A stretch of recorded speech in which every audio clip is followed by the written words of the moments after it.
Bapak Ibu, saudara dan saudari, dan seluruh anggota keluarga yang berduka, Tuhan Yesus hari ini berpesan dengan sangat jelas bahwa Dia pergi kepada Bapa dan kemudian Dia mempersiapkan tempat, dan ketika tempat itu siap, Dia akan datang kembali katanya, menjemput orang-orang yang dikasihinya. Dan Tuhan Yesus tidak bertanya kamu mau atau tidak. Ya, Dia tidak bertanya kamu mau atau tidak. Tuhan Yesus datang menjemput, dan itulah otoritasnya Tuhan. Tuhan tidak bertanya sehingga kamu mau datang atau tidak. Tidak. Ketika Tuhan berkehendak pasti terjadi. Dan karena kehendak Tuhan itu pasti akan terlaksana, maka kemudian karena kematian itu adalah gerbang untuk hidup yang baru, sekali lagi kematian itu tidak pernah bisa dihindari oleh siapapun. Apapun yang diciptakan Tuhan, hal yang hidup, ya, mati itu adalah hakikat. Tetapi Yesus mengangkat kematian itu bukan kematian yang menjadi akhir dari segalanya, tetapi awal untuk hidup yang baru. Dan dalam konteks itulah kita orang beriman Kristiani melihat kematian itu sebagai sesuatu, sebagai jalan yang harus kita lewati, sebagai teman, sebagai kerabat, sebagai sahabat yang harus kita dekati. Jadi tidak boleh di antara kita ini ada yang takut mati. Tapi jangan mentang-mentang juga karena Romo Niko atau Pastor Niko bilang katanya kematian itu gerbang terus dia mati duluan. Nah, janganlah ya.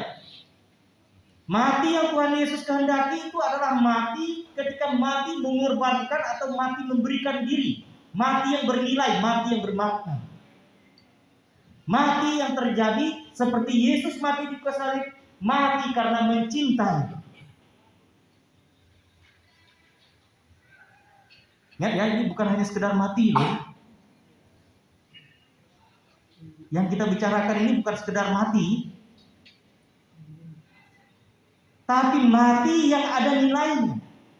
Mati karena dia mencintai, mati karena dia memberi diri, mati karena dia melakukan sesuatu yang baginya adalah yang bernilai. Jadi hidup itu bukan sekedar apa yang kita dapatkan atau sekedar apa yang kita kumpulkan, Bapak Ibu. Bukan. Hidup itu adalah nilai yang kita perjuangkan. Maka kalau dalam hidup kita tidak mempunyai nilai yang kita perjuangkan, hidup itu sia-sia sudah. Tidak ada makna. Jadi Tuhan Yesus mengingatkan kepada kita, kemana jalan ke situ katanya, kata Thomas, saya tidak tahu. Tapi Tuhan Yesus berkata, akulah jalan, akulah kebenaran, dan akulah hidup. Mengapa Yesus mengatakan itu? Karena Yesus mencontoh memberi jalan itu dengan hidupnya. Jadi siapapun dia, mau dia beriman akan Yesus atau tidak beriman akan Yesus, ketika dia melakukan apa yang Yesus lakukan, maka surga itu miliknya. Bukan karena dia Katolik loh ya, atau bukan karena dia Kristen, atau bukan karena dia dibaptis. Bukan hanya itu. Jadi dibaptis itu bukan karcis masuk surga otomatis, enggak.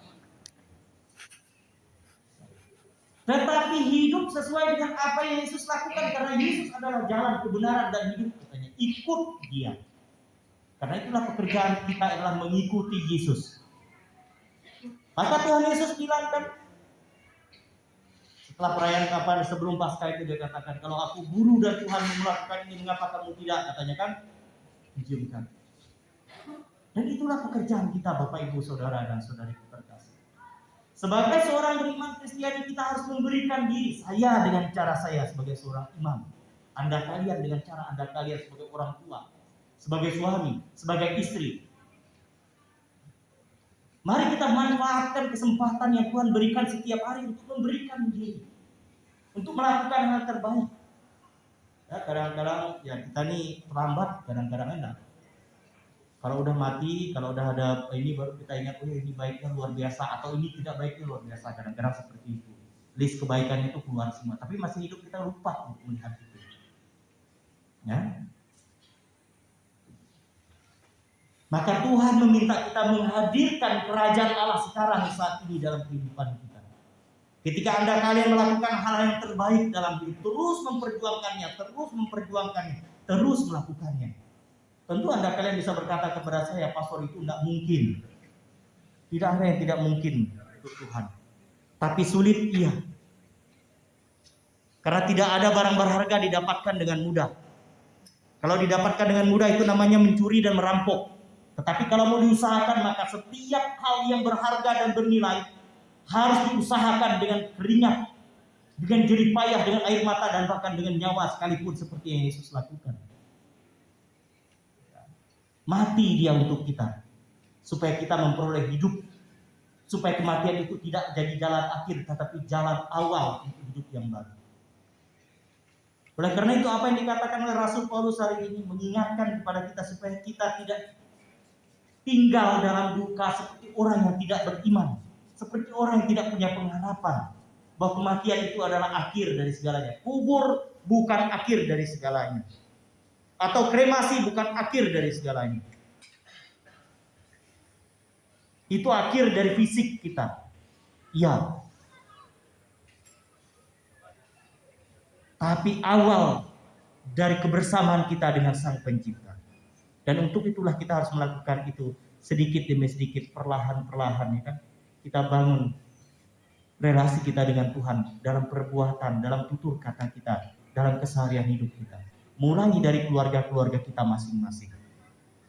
Bapak, Ibu, saudara dan saudariku terkasih, saya yakin dan percaya Bapak Agustinus juga melakukan hal yang sama. Tentu beliau jatuh dan bangun, pasti. Tentu beliau juga melakukan kesalahan, pasti, sebagai manusia. Pasti itu. Dan oleh karena itulah kita hadir di sini.